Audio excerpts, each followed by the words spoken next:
Maraming mga mamimili at magsasaka ang nagtataka kung bakit bagsak ang presyo ng live weight pero hindi ramdam ang pagbaba ng presyo ng karne sa mga palengke.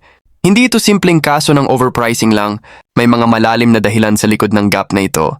Narito ang mga pangunahing sanhi. 1. Ang gastos sa middlemen at logistics. Mula sa farm patungong hapagkainan, dadaan ang hayop sa maraming kamay. Bawat stop ay nagdaragdag ng patong sa presyo. Transportasyon. Ang krudo, toll fees at arkila ng truck ay mahal. Biyahero, sila ang bumibili sa farm at nagdadala sa abattoir o katayan. Kumukuha rin sila ng kanilang kita at pambayad sa permit. 2. Dressing recovery o pagbabawas ng timbang. Kapag ang isang baboy o baka ay kinatay, hindi lahat ng kilo ng live weight ay nagiging karne. Nawawala ang bigat ng dugo, balahibo, bituka, at iba pang lamang loob na hindi naman prime cut. Karaniwan, ang dressing percentage ay nasa 70% to 75% lamang. Ibig sabihin kung ang baboy ay 100 kilos, live weight, nasa 70 to 75 kilos lang ang magagamit na karne at buto.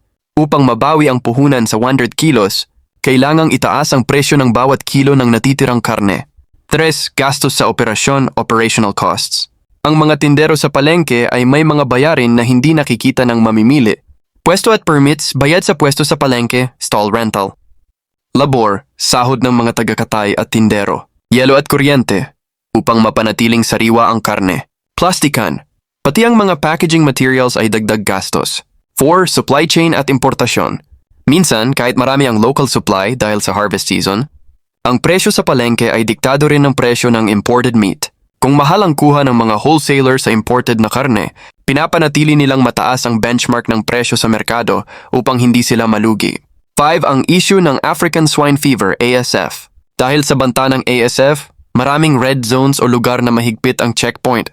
Ang pagbiyahe ng hayop ay naging mas mahirap, mas maraming dokumento ang kailangan, at mas mataas ang risk para sa mga biyahero, kaya ipinapasa nila ang risk cost na ito sa presyo ng karne.